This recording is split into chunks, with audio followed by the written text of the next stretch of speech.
Hey folks, this is Rhykker with the Diablo 3 patch 2.6.1 Season 13 Monk build guide. This guide will cover both a Greater Rift pushing version and a Speed T13 version of the best Monk build, the Sunwuko Wave of Light Monk. And with the Sunwuko set being the starter set for Season 13 for monks, there's no better time to be running a Wave of Light Monk. In my tier list video, I rate this build in the A tier, one of the best builds in the game, coming in amongst the top 10 builds. And the speed version is ridiculously fun, ridiculously fast, one of the fastest, if not the fastest speed build in the game. Now this build hasn't changed all that much since we last posted a video about it several months ago. So in this video, we'll just focus on updating you on what has changed, and we're going to further explain the speed variant. But if you want a deeper explanation on anything we cover, then feel free to check out our previous video. So let's start with an overview of what gear you want. You're going to need the full 6-piece bonus of the Sunwuko set. Our aim here is to super buff Wave of Light, so we're going to get some supporting items to do that as well, including Tsokrin's Gaze. Not only will this buff the damage of Wave of Light, it also turns it into a ranged attack. And since this build is pretty glass cannon,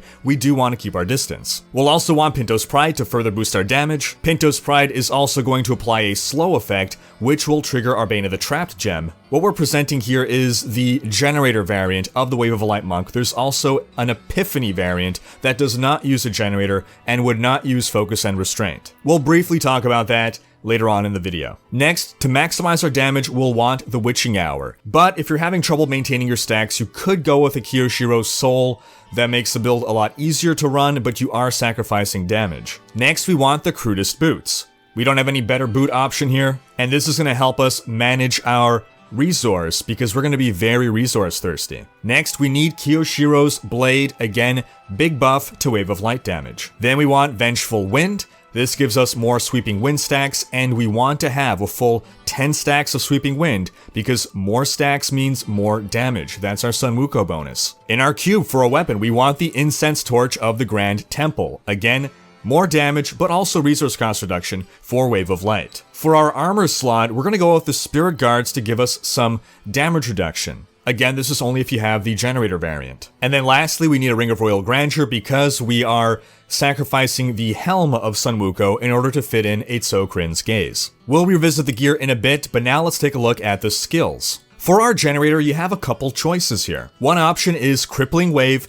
Concussion. Crippling Wave hits enemies in a wide area, and on its third hit, it'll slow enemies and their attack speed. The Concussion rune further makes enemies hit by your generator deal less damage to you, so this is a more defensive option. Another possible rune to use is Rising Tide. Rather than that defensive buff, this lets you generate more spirit. And a third option is Fists of Thunder Quickening. Fists of Thunder has the benefit of teleporting you to the enemy if you're close enough, and this build doesn't have a lot of mobility, so that little extra bit of teleport is useful, but mostly we'd be going for this for the Quickening rune, the 20 generation. This is if you really want to maximize your generation of spirit. Next, we have our main damage dealer, Wave of Light, Explosive Light. We're going to work in our Mantra of Salvation, Agility. We're going to want to pop this in preparation of a big damage spike. Next, we have Mystic Ally, Air Ally. You're going to pop this whenever you want to basically drink a resource potion.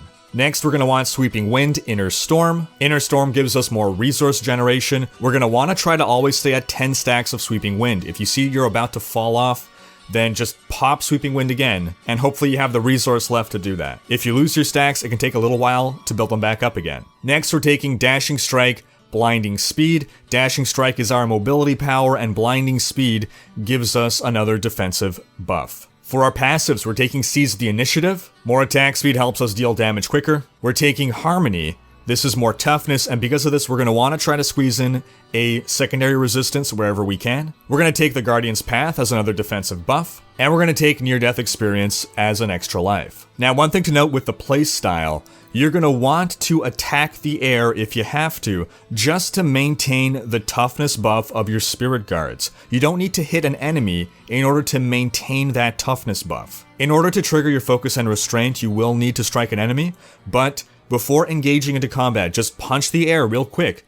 Get your defensive buff up. Remember to Dashing Strike, even if you don't need to reposition, just to bring up that defensive buff. Let's take another look at the gear, and we're going to specify our gems now. So for higher greater rift pushing, you'll want to swap to a Bane of the Stricken, but if you're killing enemies pretty quickly, including the Rift Guardian, then you'll want a Bane of the Powerful instead. You start benefiting from a Bane of the Stricken when it's taking you many hits to kill an enemy. We'll need a Bane of the Trapped, more damage, and we're going with a Zaystone of Vengeance. Ideally, you're always going to be striking enemies who are far away from you. Now, you might find that this is at odds with having a generator, so ideally what you're going to do is you're going to keep one enemy near you that you can punch to trigger your focus and restraint, and then you're going to Wave of Light enemies far away from you. Alright, now let's cover the ideal stats you want on every piece of gear. As always, go by what I list off rather than what you're seeing, and I'll put a link in the description below to the D3 planner with the full idealized stats. Now before we go through every piece of gear, I'll start by mentioning that there is wiggle room in what stats you get on which pieces of gear, so I'll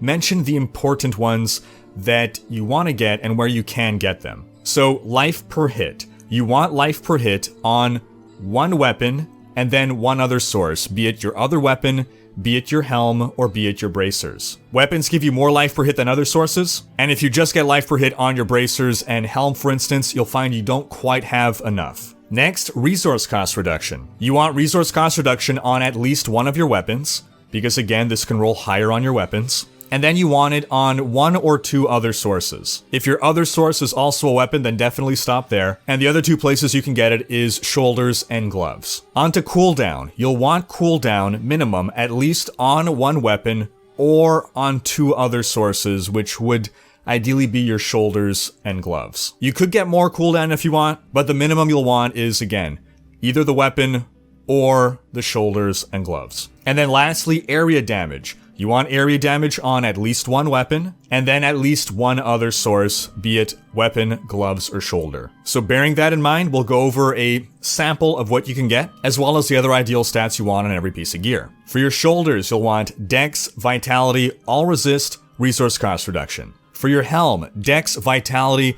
Critical Hit Chance, Wave of Light damage. We're going to put a topaz in the socket for resource cost reduction.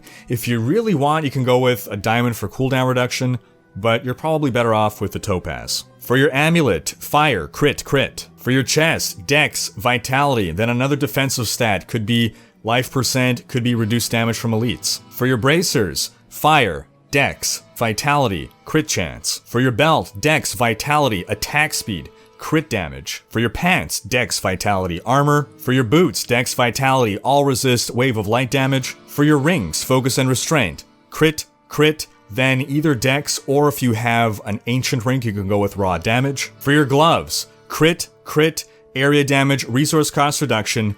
But if your paragon is on the lower end and you don't have augments, you'd likely want dexterity instead of either the area damage or the resource cost reduction. The only time you would not opt for dexterity on any piece of gear, any main stat for any class or build, is when your paragon has reached a point where you have so much main stat and your augments have added so much main stat that you can afford to roll it off your gear to make room for other stats. For weapon 1, you can get life per hit, cooldown reduction, resource cost reduction. And weapon 2, you can get dex, life per hit, and area damage. Alright, now we'll quickly cover how you can swap this to the speed variant. First thing you'll do is swap out any toughness gems in your gear for damage. Diamonds into emeralds. For T13, you don't need that extra toughness. For your belt, you'll swap out your witching hour for a gold wrap. We're looking for the speedrunning trifecta of the gold wrap, the avarice band, which I'm not pointing at right now, and the Boon of the Hoarder gem. Gold wrap gives you armor every time you pick up gold.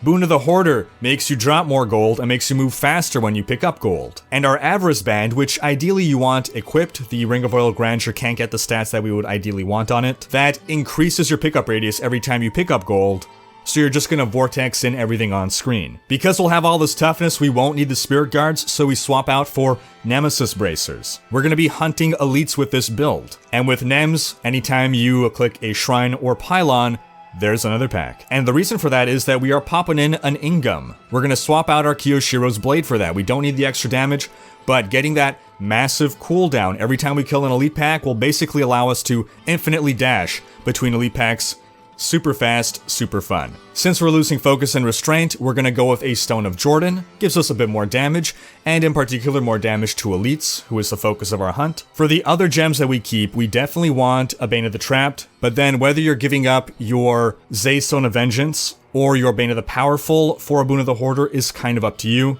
whether you feel you stay close enough to enemies or not. If you don't want to have to bother about moving away from enemies whenever you spawn them at a pylon, for instance, you can stick with a Bane of the Powerful rather than a Zay Stone of Vengeance, but your damage output will be slightly lower. For the skills that you would change for this speed build, we're going to swap our mantra. We don't need a defensive mantra anymore, so we'll get Mantra of Conviction, Annihilation. We're mostly taking this for the speed buff it gives us. We're swapping our rune on Dashing Strike to the rune the Way of the Falling Star, that gives us the speed boost. We're swapping out Near-Death Experience for Exalted Soul for more spirit generation. We're swapping out the Guardian's Path for Beacon of Etar, more cooldown reduction. And then with all this added cooldown, we can actually swap out Blinding Flash for Epiphany. And you can go with Desert Shroud, but you likely don't need to. You can go with Insight, but overall you probably don't super need any of these. Now lastly, we'll just quickly cover what changes you could make to go with the Epiphany non-generator version of this build. The idea in this case is you're literally just swapping out your generator for Epiphany Desert Shroud. To that end, you'll want cooldown on both weapons, your gloves and your shoulders, and a diamond in your helm. In our cube, we're getting rid of Spirit Guards, we can no longer benefit from them. Instead, go for a Leoric's Crown to get more cooldown reduction. We can no longer benefit from Focus and Restraint, so we're gonna go with a Convention of Elements, and a Unity setup on your follower will also help with the damage reduction. For our skills, again, we're swapping out our generator for Epiphany, Desert Shroud. And then lastly, for our passives, we're gonna swap out the Guardian's Path for Beacon of Etar for yet more cooldown reduction. And that's going to wrap up this guide. As usual, we'll have in the description below a link to the D3 planner with the full skills and stats on the gear that you want for this build. Thanks for watching. Special thanks to my Twitch and Patreon supporters for making these videos possible. If you like what you see on this channel and want to support the development of more content, you can pledge on Patreon, where your support is immensely appreciated, and we have a variety of backer rewards,